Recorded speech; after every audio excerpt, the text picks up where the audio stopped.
All right, Reds, welcome back to Forever United TV. Welcome back to another show the day after that Chelsea performance last night and looking ahead to that final. Good morning, everybody who's live, and hello to everyone who was watching or playing catch-up later. Get your comments in on what you thought about last night. This morning, I want to start with what Ruben said about Rasmus Højlund last night compared to what we witnessed with Alejandro Garnacho, and why I feel the comments also in that press conference from Ruben Amorim about already knowing what his 11 is for the final after watching last night are quite clear if you look at it and what's actually going on. The defence of Rasmus Højlund against the team reaction to Garnacho and what happened in that game last night. A lot of journalists picked up on player reaction towards Garnacho's efforts. Overall, I want to talk about the lack of, let's just say, application from some of Manchester United's young players. What did Garnacho and Mainu do when they came on the pitch last night? Rasmus is getting the overwhelming stick, as he should, because he was absolutely diabolical again, and is a problem. But is Ruben just playing him simply because there is no one else there? I've said this all along, and I think a few other people have said it as well. I am starting to worry and be concerned with how Ruben Amorim is constantly protecting Rasmus Højlund. And look, I know you're going to react in the same way as some people did on X last night when I said I'm worried about him protecting him. Everyone comes out with the usual same old comments. He's going to protect his player, but it's the conviction in what he's saying and how he's saying it about Rasmus Højlund, like he's getting better. He's getting worse, Ruben. That's the issue that Manchester United fans have got. But what can Ruben do with what he's got? There is no one there. He didn't get another striker in January. They didn't sign up Obi Martin to the Europa League squad, which was ludicrous when there's an extra spot there as well. So who really is to blame for the mess, and who is the biggest culprit right now? The culture at Manchester United, and I've said this all along, the worrying signs are that when everybody's fit, are we going to see some of these players that are playing now start to see their ass?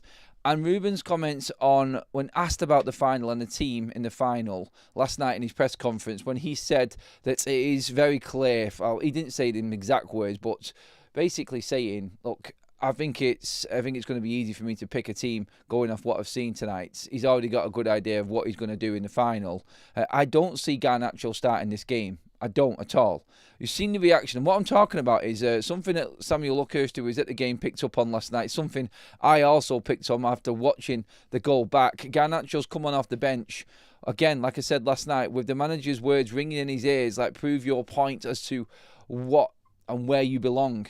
Like, show me that you want to be in this final. You've got to come off the bench and you've got to make an impact. United's substitutes last night were absolutely, apart from Aiden Heaven, who's just coming back from a 2-month layoff, who I can't really go in on.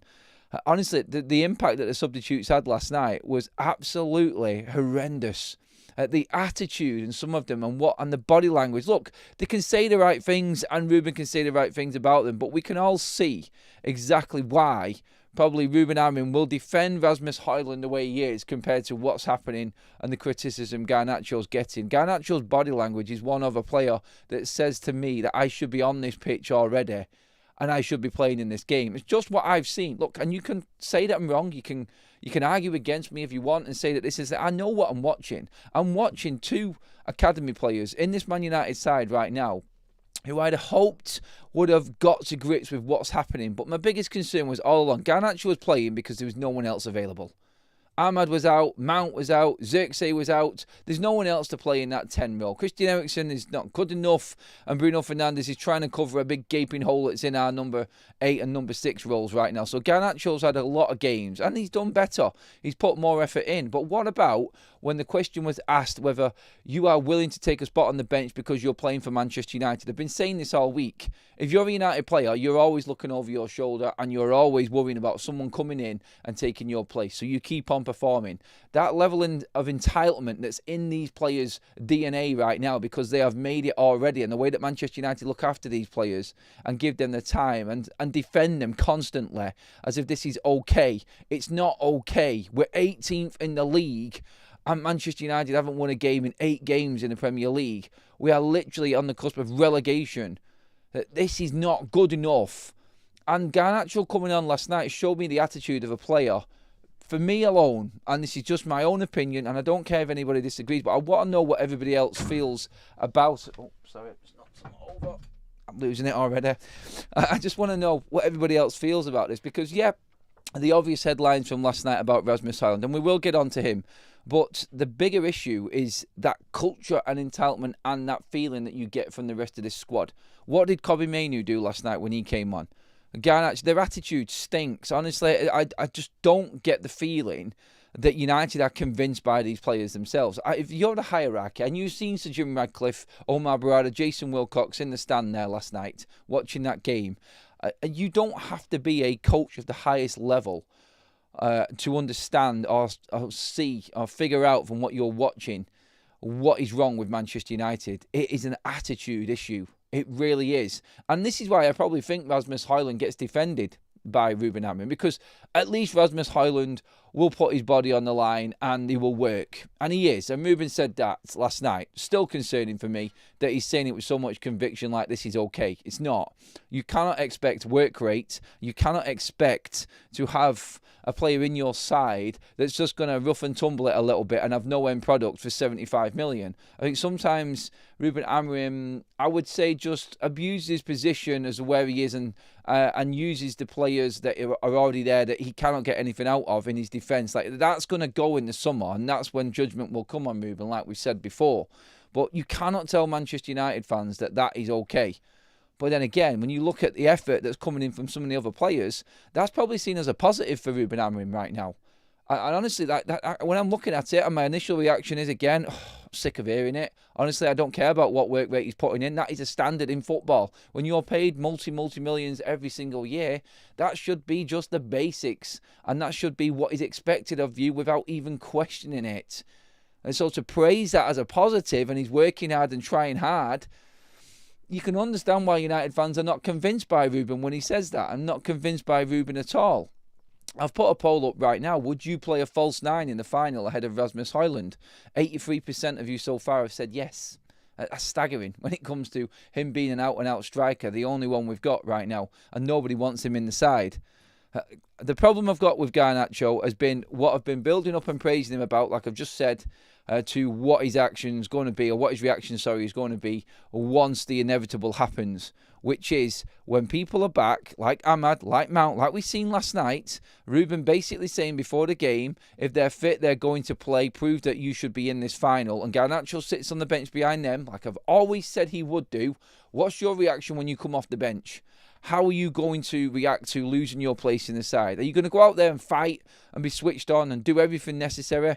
No. You're going to get Harry Maguire and Bruno Fernandes shouting and lambasting you and going in on you because you're not doing the basics in stopping a cross or showing effort in stopping a cross from Reece James last night, which caused the goal. And that, I think, when you're looking at a team and the way it's performing, and it's an isolated incident, and you can say I'm being harsh on this, but what else is Ruben going to do? It's moments in games like that he's picking players off at the moment. That's what he's going with. So this is your spot. Keep it for the final. Do the basics and you will play. Rasmus Højlund is going to play, and Garnacho isn't in that final, in my opinion, because Rasmus Højlund will do the basics of running around. Garnacho won't, and hasn't done, and hasn't shown any of that commitment in that Chelsea game for me. And this is how low we are. That's what we're judging picking a player on right now. That's how low United are. Are you going to do the basics? Because United had more possession last night. They had a better pass accuracy last night. And we did nothing. We had one shot. So, yes, this is what Manchester United's game is all about now. And this is how we're picking players. And this is why Rasmus is getting defended by Ruben Amorim in the press conference last night, when everybody can see that he just simply is not good enough for this football club. And in the summer, we will see what happens with Rasmus Højlund. And I do believe we are going to see that significant change. Like Ruben said in his press conference again last night, this season has been a horrible season. The season of we have to see it out, and then we have to go again next season. We have to look at the next season and try and fix things. He hasn't got much time to fix it, and I am concerned for him. I really am. I want to see him get backed with the players that he needs. I want to see what's necessary in the markets this summer. We've been talking about it forever and a day over the last few weeks, and there are positive signs that things will happen, but if there are players in that team last night, and I said it in my reaction last night, I was full of pure emotion and anger last night after watching another horrible performance. They just drag you down to levels that you didn't think you could get to, this football team, within yourself. That's what they do. And again, it's just the acceptance of losing games now is just the way that Manchester United. That's the thought process. Luckily for us, Ruben says, we're scoring goals in Europe, and we have to go into that game thinking that we can. Do you know what? It's just got that horrible build-up to it. That we've done well in Europe all season. We're unbeaten in Europe all season. 14 games. Loads of goals scored. Fantastic. We've got a record for scoring goals in a Europa League campaign. Great. Playing against all these European teams. And then the one game that matters right at the end is against a Premier League team. And the one area that Manchester United have not been able to do well in this season. The fact that we've only won 10 Premier League games this season should tell you how bad this Manchester United side is. And now they haven't got the mentality to wear that shirt. That should tell you everything. 10 league games won out of 38. That is absolutely shocking. But you've just, as a United fan, I feel right now, got that horrible feeling inside you, haven't you? Like, I cannot see this going well, this final. I really can't. But you're waiting and you're just hoping that these players turn up like these younger players at Manchester United. And Garnacho, Højlund, Mainu, the future of Manchester United pushing for younger players and the future of this football club. If that's the attitude of our younger players and that's the quality of our younger players combined, then we really aren't going to get anywhere. And it just goes again and shows again exactly what has to happen this summer. I'm going to get into a lot of your comments last night. I couldn't get through everybody's last night, sorry. So I'm going to get through a few this morning. First of all, with the super chats that have come in early doors, thank you so much to Block and Greg. Block, first of all, these aren't Ruben's players. Give him a break. I think there's a lot of people that are on that page, myself included. I just worry for him. That's what he's worrying me. That's what I said last night. He's worrying me that if he keeps on backing the likes of Rasmus Højlund, I mean, I know he's got to, and behind the scenes it's probably going to be a different story altogether. But it's just worrying the way that he's coming across and defending him. That's the biggest concern I've got overall. And I know he's our only number 9 that we've got, and he's our only bleeding option, which is diabolical on its own. It really is. And I do feel sorry for the lad. I do feel sorry for him. But it's the same old conversation that's coming out in Ruben's press conferences. It's the same results coming out on the pitch, and it's the same mentality that he's struggling to change. That even if it looks like we were a little bit better last night, which we were, you still know that you're not going to get a result. You inside you as a United fan, you know it's not going to come, and we can't get rid of everyone. We're going to make big changes in the summer, and hopefully that will be enough to at least propel us up. Oh, propel us now. Move us up the table at least. That's all I'm hoping for right now. Greg says, I don't trust our team anymore. These lads have continually shown us they play for their bank statements and not their pride. 90 minutes left. Well, we've got the Aston Villa game as well, haven't we? About 90 minutes left of significance anyway this season. Just to go through some actual stats from last night as well.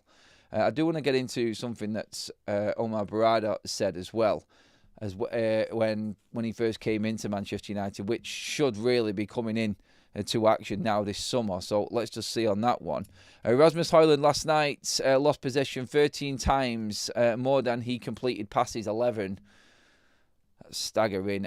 So it's Ruben Amorim last night in defending Rasmus Højlund says he wins duels, he loses some duels, he's trying, he's putting the effort in, and he is getting better. Rasmus Højlund last night, ground duels won 0 out of 6, aerial duels won 1 out of 4, and possession lost 12 times. It's hard to go in on one player, and I think Ruben's defending him for this reason, because he's young and he knows that this could really affect a player's career. But this is Manchester United. There cannot be room for this. And if we have got this soft-centred approach to it, then we are going to struggle big time on it. We really are. And the future does not look bright at all if this is our mentality going forward. Let's get a few comments in as well on this right now, because I know there's a lot of people that want to have a say. I got slaughtered last night for having I didn't have a go. I just said Ruben Amorim's worrying me now. Oh my God, you only have to. The Neanderthals that are actually on X these days, I don't even know why I bother posting anything on that platform at all. Ricardo says, what happens if Amorim buys Cunha, Semenyo, Delap, Edison and some other populist darlings and it doesn't work? We get around 10th, 250 spent, etc. What would you make of it? I'd be disappointed and I think he'll get sacked, mate, is the honest answer to that, because that won't be good enough.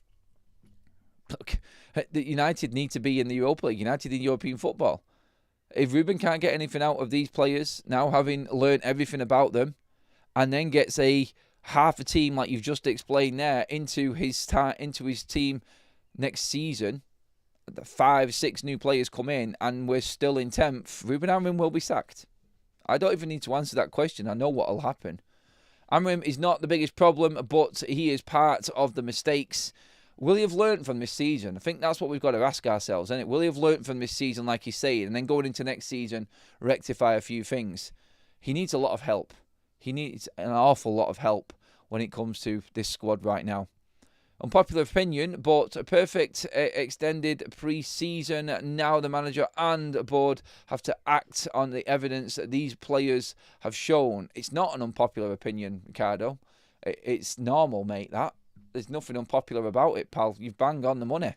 Exactly where I would be right now as well, mate. Good comment. Ant says, tells us everything that we are relying on Harry fecking Maguire to score, and he's been here since Jesus was a lad. I'm not laughing at the situation with Harry. Look, I was gutted for Harry last night. Like, literally, that man has got more of a goal threat. There's some people actually saying they'd rather see Harry Maguire play up front than Rasmus Højlund. Just to at least be able to hold the ball up and be a target man. I think he would do a better job.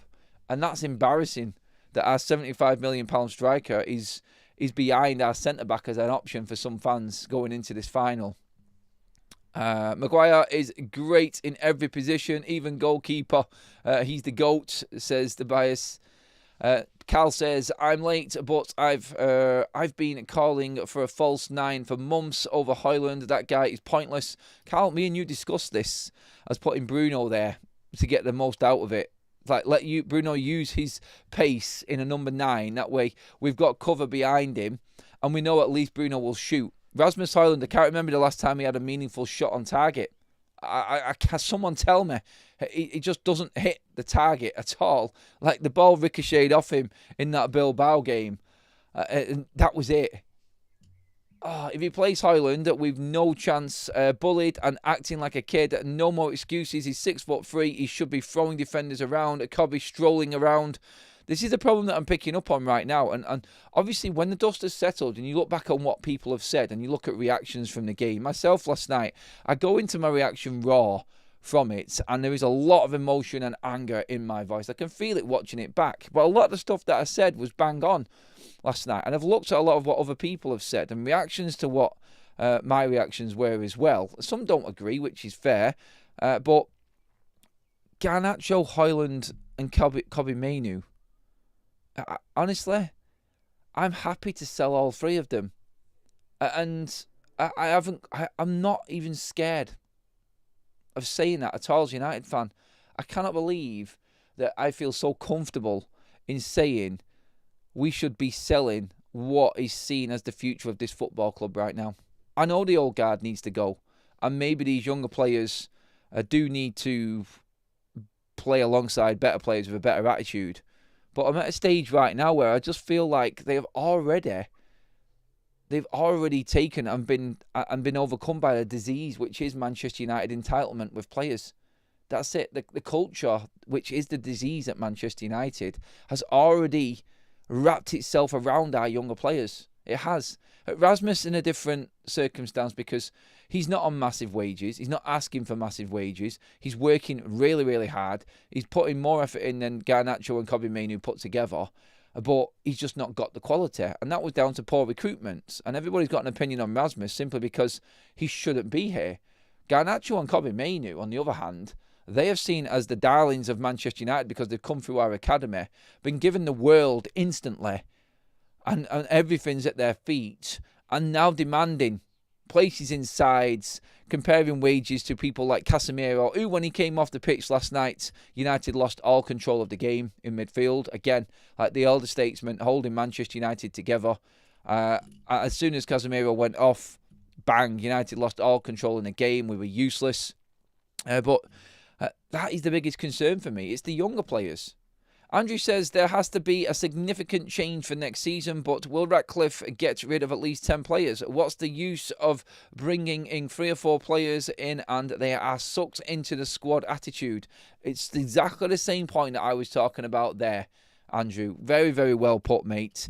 Excellent comment. Again, it is all down to what players come in, yes, but what players leave are more of the point that this summer, for this summer. That's more important, I think. You have to let go. If you don't, then we will have the same problem recurring over and over and over again. And you know it will. It's never going to leave Manchester United, this attitude and what is in this squad. Which takes me to my next point, actually, that I wanted to bring up today. In January 2024, Fabrizio Romano reported that Omar Barada feels that the players have to perform or leave the club within 1 or 2 years. A player staying at Manchester United for 3 and 4 years, despite poor performances, will be deemed as unacceptable by the new board. That there and that statement was a great tweet out by Amorim on X. Very, very well put and brought up there, because this is something that they have come in with. So Barada's reputation, Wilcox, Bivell, Sir Jim Radcliffe, Sir Dave Brailsford, as these hard hands of business and cutthroat, ruthless approach to everything that they've done to build up their empire. All of these people's reputations, like their spotlight, the binoculars, they're out and they're all on these people, the directors, the board, the people in the power positions at Manchester United right now. Everybody's watching them. I'll read it again. Omar Barada feels that players have to perform or leave the club within 1 or 2 years. Players staying at Manchester United for 3 and 4 years, despite poor performances, will be deemed as unacceptable by the new board. Okay. Andre Onana, Rasmus Højlund, 2 players right there. Garnacho, Kobe Mainoo, both into their second seasons. These are the players I'm talking about right now. You can bring in Harry Maguire. You can bring in Bruno Fernandes. You can bring in any player on that pitch. Mason Mount's in there as well. 2 years in now. Make a decision on him. Is he enough? These are the decisions that you have to make. And sometimes I think they've come out with statements and comments and coming in, we're the big I am, and this is not going to happen at Manchester United anymore. These are the standards that we will keep going forward. Well, you haven't worked at Manchester United, mate. And you haven't been dealing with the absolute circus that this football club is. Good luck implementing that statement into this summer, because there's a whole squad near enough of players that fall into that category. And you try and decipher which ones are better than the others. Honestly, that there, yes, sounds good, looks good, and is exactly what should be happening. But let's see if they can put it in play. Let's see if they've got the power. Let's see if they've got the balls. Let's see, like Ruben said, if they're brave enough to do what's necessary. He has outed every single player by sticking to his philosophy and his system and helping Manchester United finish their worst ever Premier League season. Ruben Amorim has done that, and he's not changed, knowing that his system doesn't fit or can be played with the squad that he's got. He's done it for a reason. He has to have, because you cannot go into a new season doing exactly the same thing with the same players again. It would be ludicrous. It would be stupid. And Ruben Amorim's reputation is completely smashed to pieces as a coach after being at Manchester United. So something does have to happen. There's no way that Ruben would have done all of this and gone through this pain if something wasn't going to happen in the summer. And that there is exactly what should be happening this summer. Ruben last night, I'm seeing good things and I know what to do. That is a good thing. The board is doing everything. Sometimes it's not a popular thing, but we know what to do. This season is tough, but let's finish it. That's Ruben Amorim. And that's why that is there off the back of what I've just said then, from what was reported when Omar Barada and this new structure came in at Manchester United. No player who hasn't improved in 2 years is going to continue at Manchester United. Let's see. And I said, the problem you've got is they were probably thinking there were maybe a few of them that they could actually pinpoint and actually earmark for moving on. Let's be honest and let's be very, very clear right now. in that starting 11 last night, were there any players, actually no, just in that match day squad last night, were there any players that fall into the category of underperforming for 2 or more years at Manchester United? You're back free. Your goalkeeper. Now, Harry Maguire's improved over the last couple of years, but under this new structure, Harry Maguire would have been gone before he had the chance to improve, if we're going off what's being said here. Lindelof, wow. Like Maguire, again. Luke Shaw, wow. Andre Onana, Jesus Christ, need I? Obviously, Dalot falls into this category as well. You're looking at Casemiro. He could easily be one of them players as well because he hasn't been consistent enough in moments, yes. You're looking at, like I just said, Darren Rasmus Højlund, Mason Mount. Amad Diallo has been sent here, there and everywhere. I don't think he falls into this category because he hasn't been playing at United for 2 straight seasons, so he's not in it. Bruno Fernandes is the one player you could say has held up his standards and quality, so he's not on that list for me either. And when you're looking at the bench, you've got to bring in Garnacho and Kobbie Mainoo into the conversation now because they're into second seasons. Are they improving anymore? Does a decision need to be made about them? Yes, it does. Then you're looking, who else came off the bench? Manuel Ugarte and Heaven have only just come in, so they've got 1 more year to go to improve. But we'll see if they're true to the word, because the players that Ineos brought in the summer as well, I'm not wanting to just leave them out of this completely. Let's see what Ugarte does next season. If he isn't good enough, let's see if Omar Berrada sticks to his philosophy of players not hanging around at Manchester United for 3 or more years when they're underperforming. You've got 2 years to prove that you are getting better or you're out. So next season, Manuel Ugarte falls into that category. And that's a player that the Ineos structure brought in. So let's see if they are true to their word when that comes about next year as well. And all of the other players. So far, I haven't had a problem with De Ligt, Yoro or Mazraoui. I think they have hit the mark. They're all right. But United clearly didn't recruit and invest in the right areas of the pitch, did they? Zirkzee falls into that category next year as well.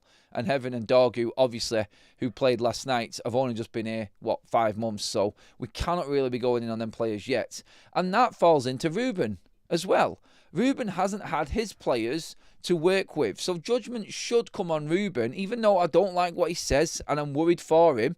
I'm not saying I want him out. I'm saying that I'm concerned with the way it's going, knowing exactly what happens. And these players don't get the treatment that Omar Berrada has just said there then in that statement. And they stick around and the manager ends up taking the flak and the fall for it. So when you ask me what I would do about Ruben Amorim, I would give him the 2 years like Ten Hag has had. Like Ole Gunnar Solskjaer, like Jose Mourinho, like Louis van Gaal. Like all of the managers before, I've had at least 2 years. Let's see where we are at the end of them 2 years when their players are in, and then we make a judgment call. If we're going to do the same with the players, we've got to do the same with the manager. The problem we've had over the last few years, and the problem I've got with that statement is, it's always been the manager and not the players. Now, quite rightly, I think all of the managers there has been a reason and valid reason for each of the managers to have been sacked when they was. No issue at all with any of the managers going at the time. Looking back on Louis van Gaal, he's the only one I feel that was hard done to and should have had more time. I think after winning an FA Cup and losing out on, I think, goal difference to getting in the Champions League, I think that was beyond harsh. And he's the only manager that has instilled a philosophy and a playing style while being in charge of Manchester United out of all of the managers. So Van Gaal was probably the one that had the rough end of the stick in all of that. But all the other managers, I think, were right in going. I think Jose's time was up. He'd lost the plot. Ole Gunnar Solskjaer had given up himself. He admitted that, and he knew. So I think that was right. And obviously Ten Hag, he'd end up losing it and gave up on his own philosophy and set the bar so low for Manchester United. He had to go. So Ruben Amorim gets the same amount of time, but Ruben Amorim's going to go down that same bumpy road if he isn't back this summer and something drastically doesn't change this summer. That is going to happen again, and it's going to be a rinse and repeat FC. Another super chat in from Gia says, United was the better team in the first half. It was a competitive game. It could be a lot worse against a top 5 team with everything to play for. You're clutching at straws there. Thanks for the super chat, mates. I get where you're going. The positive is that we were competitive-ish, but mate, we had 1 shot on target against a poor Chelsea side. And yeah, it could have been a lot worse, but when you're doing that and you're using that as an excuse to drive a positive off the back of losing at home to Wolves without laying a finger on them, losing at home to West Ham without laying a finger on them, losing against Nottingham Forest, losing against Brentford, drawing against Bournemouth, it's hard to hold that up. And that there, you could argue the point, wasn't that bad. But when that's the 8th game United in a row don't win in the Premier League, 8 in a row without a win, you can't really bring them sorts of excuses up as to it was competitive. If that is our standard, we will be fighting relegation forever and a day, my friend. Where I get what you're saying, I do have to pull it and say, really? it doesn't work. A few more comments in, everybody. Pile in and give me your thoughts. If you are catching up later, please do, obviously, get into the comment section on this last night. Do you agree with what Ruben's approach is in defending the players that are putting in the effort? But the issue, again, there is, as long as something is acted upon in the summer, like backing your players in the public, I get it. And my concern isn't Ruben so much supporting his players. I get that. I do get that. My issue and my worry for Ruben is that we've seen this before and he hasn't. And he's going down that same slippery road. And you cannot keep saying these things when United are lying 16th in the table with 18 defeats on their cards and you have only won 6 Premier League games in your time at the club. It's a long time that he's been here right now. We should expect these players to have a style of play and understand some form of system that's been put in place. And we're not seeing it. We're really not seeing it. You can't sack Amorim now, but next season he's under huge pressure after this season. His players are not. It's been a car crash. Yep. If he gets if he gets the Europa League title, I'd give him the 2 years. See, he still needs the 2 years, even if he doesn't win this trophy. There's a question I'll ask everybody. Does Ruben Amorim need to win the Europa League this season? Does he need to win the Europa League to give himself a chance going into next season? That's the question I'm asking right now, because it brings us Champions League football, and obviously it brings us a bit more money, and he might be able to invest in more players. Do you feel like he has got it in him to work off a budget without Champions League money and no European football next season? And on top of that as well, do you think Ruben will be able to get more out of his players if he's not having to play in Europe next season? And we could actually mount a serious Premier League challenge with just domestic football next year? Talk to me, everybody. Let me know on that one as well. Sack him if he finishes 16th next season. Don't think of sacking him this season. A fair chance needed to be given. He's going to have to win the first 3 games of the season and go from there. Yeah, bad start is not going to be on for Ruben next season. Bad start is going to heap the pressure on, I feel. All of the managers didn't lose every game and can adapt. He's one trick pony that will be sacked after Christmas. Well, if the form stays the same, yeah. But maybe new players coming in and the right players leaving helps him implement his style. We will see, won't we? Adam, the performance needs to be added to players' contracts so they are penalised, as currently they are sitting pretty financially. Yeah, I mean, here's some comments from last night from our number 1 goalkeeper, Andre Onana. This is what Andre Onana said last night after the game. Andre Onana, you face good moments, you face bad moments. We're in a bad moment. We're not playing our best football. We're not winning games. We move on. If we continue working, and we are working every day, we'll turn this situation. If it's not tomorrow, it's after tomorrow. Right, you're working every day. Yeah, it's your job, and you paid a fortune, which you're debating with your agent right now, thinking you should be on more money, Andre Onana. You face good moments, you face bad moments. You're relying on Europe to hold a season together. Like, literally, like, the one man I don't want to hear from right now is Andre Onana talking about what Manchester United need to be doing going forward. We came here to win, and unfortunately we didn't make it. We have to stay together no matter what. I think we had great control, possession, some chances. We didn't score, and that is a big difference. That's football. Sometimes it goes in. Sometimes it doesn't. Honestly, I think they picked out Andre Onana and Patrick Dorgu last night as the players to speak, because I don't think they wanted to throw anybody else out there to speak to the media. Patrick Dorgu last night, I didn't think really had too bad a game, to be honest. I don't think he was horrendous. And again, hopefully he can be one of the players who improves. Andre Onana and that double-handed save that he made, that he palmed it out to Enzo, knocked it over the bar. Yeah, it was offside, but if someone was onside in that situation, Andre Onana did that. That save alone, which was the same one that he tried to do against Bilbao that went in, honestly, it doesn't matter what Ruben does. It doesn't matter what player he signs. It doesn't matter who he actually gets more out of going into next season. If his system starts working. If Andre Onana is in Manchester United's goals next season, Ruben Amorim will be sacked. Because results count. And Andre Onana will throw you results every single week. When you're listening to what Omar Barada said there, about 2 years in, and that player isn't performing enough, then he has to be moved on. Andre Onana's in that category of get him out of the football club. Like if we can't get him out, he is not starting games. He should not be Manchester United's number one.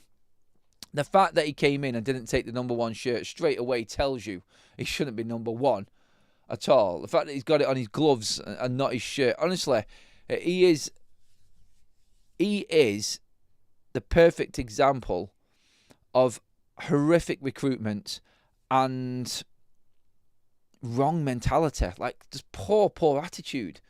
How you know how poor this team has been and how poor your performances are, and you have got the front to want and demand more money. Honestly, I said this last night, and the biggest thing, and what winds me up and frustrates me more than anything with this Manchester United side is that they are all going to get pay rises or their money back if they win on Wednesday. And that absolutely destroys me. £30 million more in wages will be paid out to Manchester United players next season if we win that game on Wednesday. After this season, it doesn't matter if we win. I'll celebrate on the night for winning the Europa League, and I'll look at the positives of winning the Europa League, and then straight away I will just go back into my mindset of this is not good enough. And Manchester United have been an absolute shambles this season. They have been gutless. They have been cowards. They have been frauds. All of these names that have been thrown out there, I cannot defend them at all. And they earn the critique that they have had this season, this Manchester United side. And the fact that they are going to get more money next season, oh my God, that absolutely boils piss, doesn't it? It's so frustrating that. Ruben Amorim had such a steep learning curve in the Premier League, says Babs. Worry about the wrong stuff, Adam. If we win on Wednesday, you're going to be upset. Get real. No, I didn't say that. Stop mixing my words. Oh, God, man. What is wrong with people? I will celebrate, like I just said, for winning it and being back in the Champions League. But the reality is, Manchester United have had their worst ever Premier League season. My standards are clearly different to yours, Justin. Christ tonight. Some people. My God. Again, context. You're going to have to be a lot better. I hope we lose Wednesday. If these players get 25% pay rise, you can kiss goodbye to any chance of them being sold. That is a worrying concern as well. Like, is it going to convince... do you know what, actually? It's not convincing the board.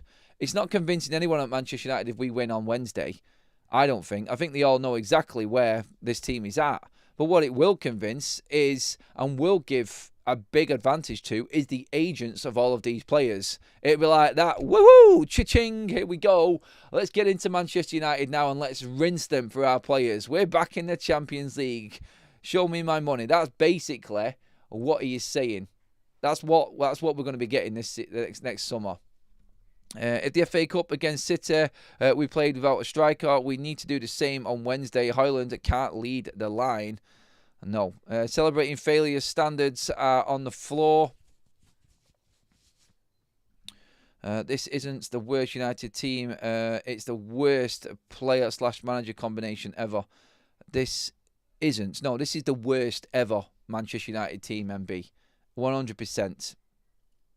Rashford, Anthony Sancho will get a pay rise for contributing nothing this season. Yep, they will. I'll celebrate too, but it's like your car being smashed and you celebrating the repair bill being less than you thought. Yeah, that pretty much sums it up. Look, we've got to get it through it. Manchester United, I think we need to win this game. We need to win on Wednesday. Ruben needs this win just to stem the flow of negativity and hate that's going to come his way if we don't.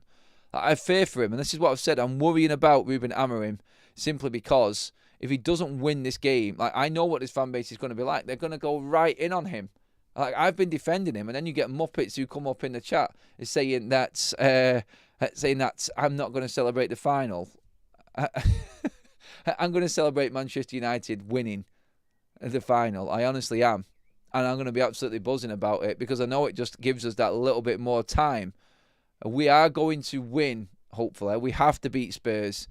If we do beat Spurs, I'm not going to be convinced by this team at all.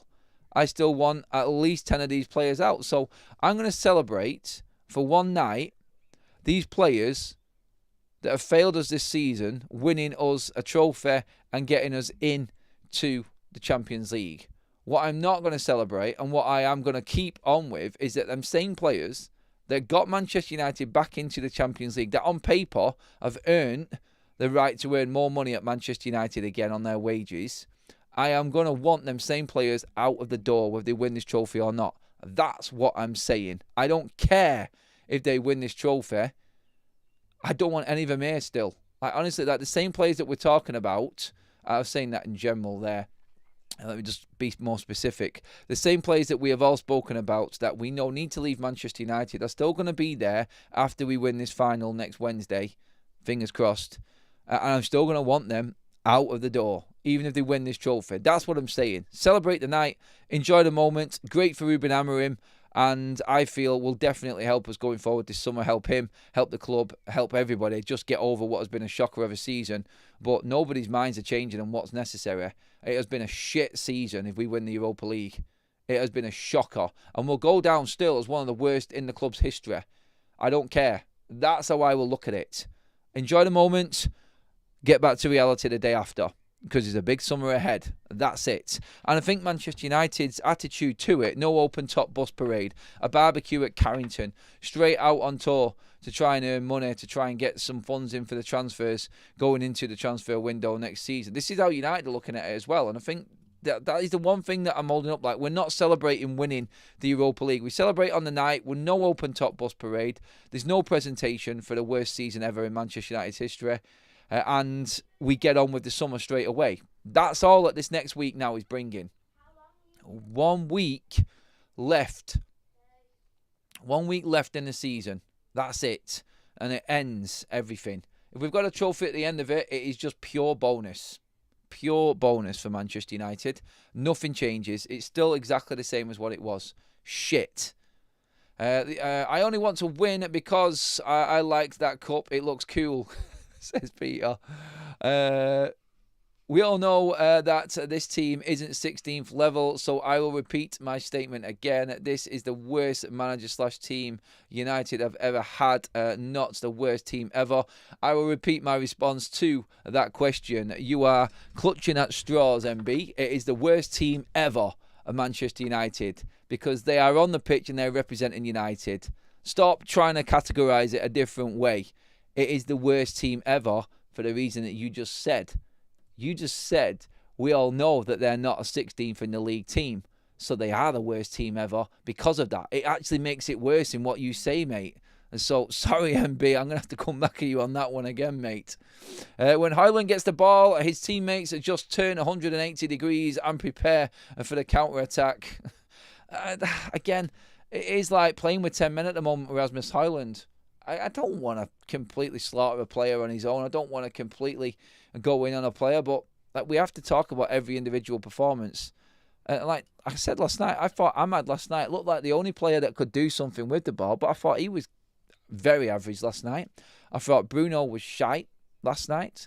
Mason Mount, industrious and energetic, but no end products again last night. The best player on the park for Man United last night might have been Harry Maguire. That was it. That dog who had an alright game, Mazraoui, usual, like standard sort of 5 or 6 out of 10. Everybody else was on 3s and 4s last night. I think Harry Maguire scrapes a 6. The rest, like Lindelof, get gone. Get gone completely. See you later. Let's see. MB's come back again with another one. Adam, then answer the question. This team is 16th level. Sorry, Adam, you don't seem to be able to grasp the idea of the question. I'll try to dumb it down. Shut up trying to get out of it, you muppet. I love the banter, but you lost that one, MB. See you later, buddy. Nice try. Adam, this is the worst team ever, and it was built up over years, and now that Amorim is stuck with it to try and sort out. See, that's the counter that MB is going to come back with there. It's like everyone's got their own opinion, and MB hates Ruben Amorim. That's why he's going in the way he is. He's blaming him solely when he's not spent a bleeding dime on any of the players or brought any of these players through. But that's why he's never going to win this conversation. But yeah, there's always going to be someone who comes back and looks at it a different way. Look, he wants to blame Ruben Amorim. That's quite fine. Like, Ruben isn't getting out of this scot-free. He has got a lot to answer for. He does. Let's not forget, Ruben, Ten Hag left Manchester United this season in 13th in the league. Like, the downward spiral was there for everybody to see. If he stayed, United would have just... If Ten Hag had stayed, United probably wouldn't be in the Europa League final because we was just spiralling completely out of control in Europe under Ten Hag. The league form was horrendous. Honestly, we wouldn't have seen Ahmad at all. He wouldn't have got a new contract. It would have been worse if Ten Hag would have stayed. I think we would have been where we are now, except we wouldn't have been in the final. That's how I honestly feel. And so this is the worst team. Under different managers proves that it is the worst team for Manchester United ever. No matter how you try and spin it or try and suit it up, it is the worst team ever in Manchester United's Premier League history. 100%. I think we should get Thomas Frank from Brentford, a good underrated manager. He just keeps it. He just keeps it simple, and I don't think he'd be able to handle what Manchester United are at all. The only people that will be able to handle Manchester United are the ones that are actually running the football club. Like, if the manager at Manchester United, no matter who it is in that hot seat, doesn't get the backing from the people above him, then they are all going to fail. It is clear. You can see it. With Amorim next season, United is getting relegated. I don't know. Let's see. I think he'll be sacked before we get a chance to get relegated, personally. McForty says, I think you're absolutely right. If Erik ten Hag had stayed, it would have been the same and it would have been out of Europe early off. 100%. Definitely, McForty. It's better to have Amorim so we have reality, says James. Yeah, I mean, he has put that on there. There is a big part of what Ruben Amorim has done, which hopefully will benefit Manchester United going forward. Like, he has outed everything and not hid behind anything. I mean... MB there saying doesn't hate him. The way you come across, mate, it does actually look that way because you shut down everything that anybody says in defence of him. And so it does look that way. It is a different opinion, and that's fine, mate. I ain't got a problem with what you said at all. You will never convince me that is the reason, no. And that Amorim is the reason that this club is where it is right now. It's not. We've just talked about every player that's been brought in and the decline under Erik ten Hag and Ruben Amorim coming in and saying, I'm not going to do what he has done. And if Ruben Amorim wins a trophy, well, outing these players in the same season, you could say that he's actually done something miraculous. I think that's what you could say. Oh God. When does the fixture list come out for next season? First 5 games are crucial. We're already looking ahead to next season, aren't we? And worrying and then first few games. Oh, if United get a bum draw, oh God. It doesn't matter. I mean, United lose to everyone in the Premier League at the moment. But can you imagine if we got a really, on paper, tough group of fixtures to start the season next season? I'll be shitting a brick for Ruben Amorim next season, honestly. Because we could still lose the game even if we were better. And you know that the outcry will be exactly the same. Ruben's not good enough. And we're just carrying on from where he was last season. Again, they're out next month. Like, the fixtures are out next month for next season. And again, I think everybody will be looking at them, won't we? Oh, MB's come back at me now. It also looks like you hate Casemiro, Rashford and others. Casemiro, I've been singing his praises forever and a day.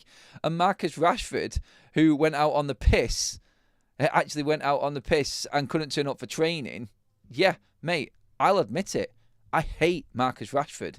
I'm not going to hide behind it. I'll say it right now, mate. I hate him. I do. I don't want him anywhere near Manchester United. I know what this man is. I know he's poison. And so I will gladly say it, but don't try and have me on Casemiro. I've been singing his praises and being balanced about that man forever and a day. I really have. And I said it just before. Like, United lost control of the midfield completely after he went off last night. Stephanie says, question, Adam, why can't the captain influence things with these players, or is it just a Thursday night armband? Look, Bruno's got to take some flack for last night. I mean, do the players believe in Bruno Fernandes? All we hear all day long is that the players love Bruno. He's great behind the scenes. But when we go out on the pitch, Bruno being questioned as a captain, I think he's quite... I think it has to be brought up. Like, there is something that isn't working under Bruno. Like, Bruno as a player, haven't got a problem with. But when people bring up Bruno and his captaincy and how he plays, like, I can see the argument. I can actually understand that point. I can. And I don't necessarily think he's a bad captain. Is there a better choice? Could something different work better for United? Yeah, of course it could. Something could actually work for Man United.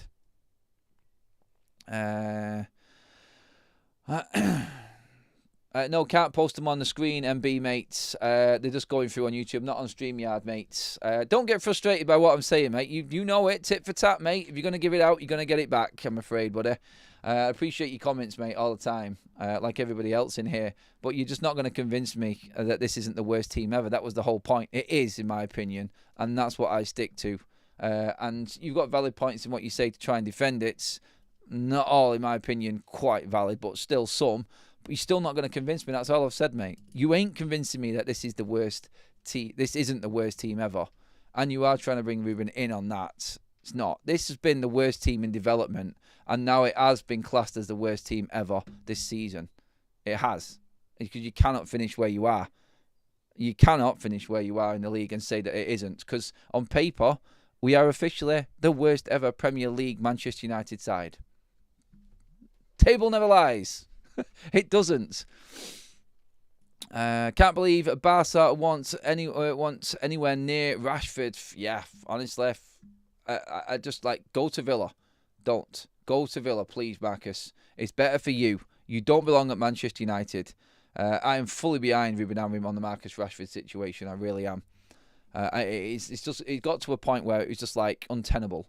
And you could see it from the outside. And what I've been told about him on the inside as well, yeah, I will never change my mind on Marcus Rashford, no matter what. Never, ever will. No, by the way, everybody, my little... don't worry about what MB's saying in the chat. MB is a great subscriber to this channel. We, right now, and this is what I love about football and what I love about debate, is when people don't agree with me. This is what I like to see. I like to see other people's sides of it. And you won't get me being angry with any one person in particular. Everyone has strong points about Manchester United. And this right now, where we are, is bringing out what people are saying. I can see it. I know that MB's not angry. He's frustrated because his team that he loves is in the absolute mud, like everybody else feels. And this is what football debate brings. But one thing is for certain, and what everybody can come together on is, it is this team that has put us in this position where we're debating the way we are right now. And that, I think, everybody can agree with. This is where we are. I don't agree with what he's saying. He doesn't agree with what I'm saying. But we both agree that this team is shit.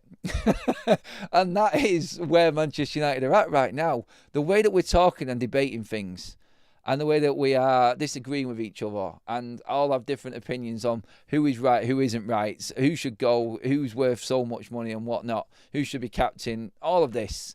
This is just an accumulation of Manchester United's demise over the last 10 years. And we are where we are now because we deserve to be. We deserve to be here.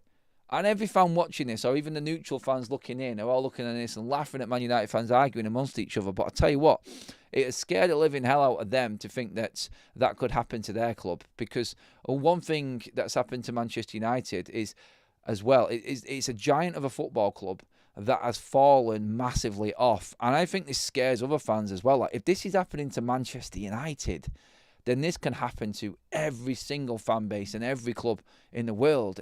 Nobody is safe from what is actually... nobody is safe from what's actually happening to Manchester United right now. And if you don't run your club right, this can happen. It really can. Look, I've gone on forever and a day. I didn't even realise the time on it. Sorry, everybody. Let's crack on with our Saturdays. No content through the day unless something significant comes up today, everyone.